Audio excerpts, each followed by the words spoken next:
Senator Hunt, you're recognized to speak. Thank you, Mr. President. Good morning, colleagues. Good morning, Nebraska, from the brain trust that is the Nebraska legislature. Since the time that we've been sitting here doing final reading, I look at the news, and some really shocking news came through at about 9:30 that I've been thinking about ever since, and I wanted to speak on it. This is from Elena Treen, who is the White House reporter for CNN, and she is breaking the news. The Trump administration is expected to invoke the Alien Enemies Act of 1798, a sweeping wartime authority, in the coming days. Sources familiar with the move tell me. The move is designed to speed up the president's mass deportation pledge. The announcement, which could be made as soon as tomorrow, will come in the form of a presidential proclamation. The move would likely pave the way for quicker removals of certain immigrants. And I've been thinking about that since I got that news alert on my phone. The fact that the Trump administration is reaching back to 1798, before the Civil War, before universal suffrage, before slavery was abolished, when we were still bringing them over on the ships, to justify mass deportations today. If that doesn't make it clear what kind of era they want to return us to, I don't know what does. The thing about this law, and I've done some research on it and called back to what I do know about it, the Alien Enemies Act was part of the infamous Alien and Sedition Acts, which were laws that have been widely condemned for their authoritarian overreach and the way they've been used to suppress dissent. This law was originally designed to detain or deport nationals from enemy countries during an official war time. So during official wartime, when we're declared in war, the act was originally used to remove enemy foreign nationals, not as a tool for the mass removal of immigrants. We are not in a declared war, but Trump and his allies are manufacturing an enemy to justify their actions, to justify these mass deportations. I think that we need to call this out and see it for what it is, which is an attempt to give a legal veneer to ethnic cleansing. Trump and his advisors have been explicit from their campaign to their actions since his election that their goal is to round up and remove as many immigrants as possible, including those who are lawful permanent residents, including those with deep ties to the United States, including those who have children who are citizens, who are married to citizens, and invoking an 18th century 1798 wartime law in an attempt to boycott or to bypass constitutional rights, to bypass due process, to bypass basic human decency, is the solution? This is about creating a legal pathway for expulsions of legal immigrants based on race, religion, and politics. And we've seen this before, colleagues. Laws like this have been used to justify some of the darkest chapters in U.S. history, including the internment of Japanese Americans during World War II, the Palmer raids in the early 1900s, which targeted immigrants and leftist organizations. Even in our lifetimes, the post-9/11 roundups of Muslim immigrants without any evidence. And every time this has happened in this country, the country has used national security as an excuse for mass detentions and deportations. And history has always judged that as a shameful act of violence.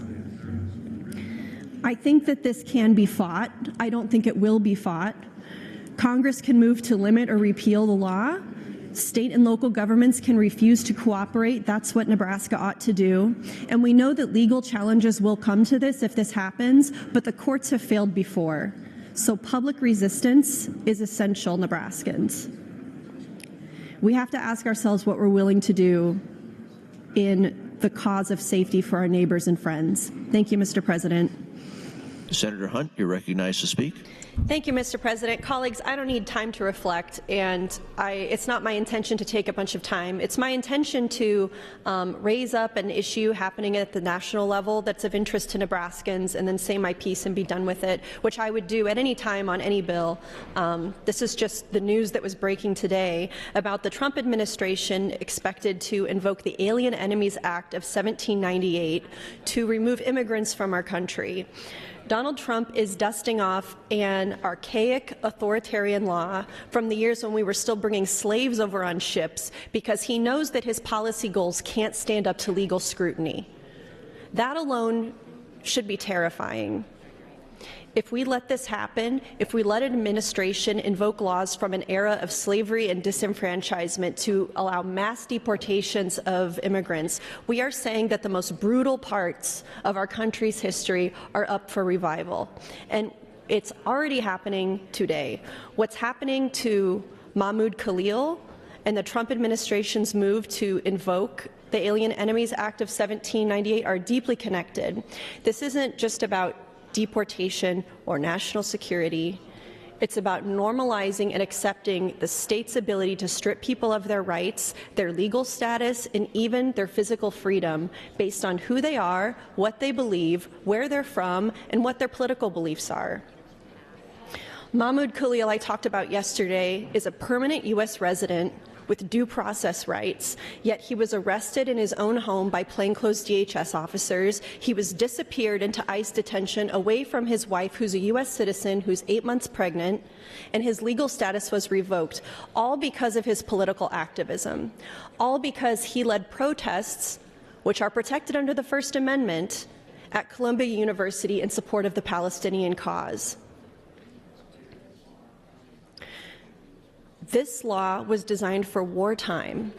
It was designed to remove nationals from enemy combatant countries against which Congress has declared war from our country. But Trump and his allies are applying it to justify a political purge. Under this framework, they don't need to charge people with crimes or prove any wrongdoing. They just need to label someone as an enemy. This morning on my drive in here on NPR, I don't know her last name, this anchor Michelle, I can't remember her last name, someone knows. She was interviewing, I believe, the head of DHS, who came on to NPR to talk about their detention of Mahmoud Khalil, and he refused to acknowledge that he was a green card holder. He refused to acknowledge that protest was legal. And when the anchor kept pressing him on what is the law that Mahmoud Khalil broke, he refused to answer. He kept saying, well, if you've seen on TV, all you have to do is look at TV and see. And the anchor was saying, okay, but for people who haven't seen it on TV, can you explain for our audience what law it is that he broke? And he wasn't able to do it. He literally wouldn't do it. Mahmoud Khalil was not arrested for committing a crime. He was targeted because he is of Palestinian descent, he's outspoken, and he's visible. And this administration wanted to make an example of him. The Trump administration's rhetoric about terrorist sympathizers, supporting terrorism, it's part of a broader strategy to make Palestinian identity itself illegal, criminal, worthy of deportation. And this is exactly what they want to codify by invoking this Alien Enemies Act, giving themselves unchecked power to target an entire group of people without evidence or trial based on their nationality, their religion, and their political beliefs. The government has already disappeared Mahmoud Khalil into detention and refused to disclose his location. There are already members of Congress who are speaking out about this, but we need to do more. Now they're trying to revive an 18th century wartime law to fast-track more mass deportation. This is not theoretical, colleagues. This is already happening. If we let this happen, no one is safe. The Trump administration is pushing the boundaries of who can be stripped from their rights and removed from society. And Mahmoud Khalil is not the last. He's a test run. It's not just about immigrants. It's about whether the government can declare entire groups of people as threats and remove them from public life. And if we don't shut this down now, we are sleepwalking into an era where citizenship, residency, and even legal protections of citizens are conditional on whether the government approves of who you are and what you believe and what your political views are. Thank you, Mr. President.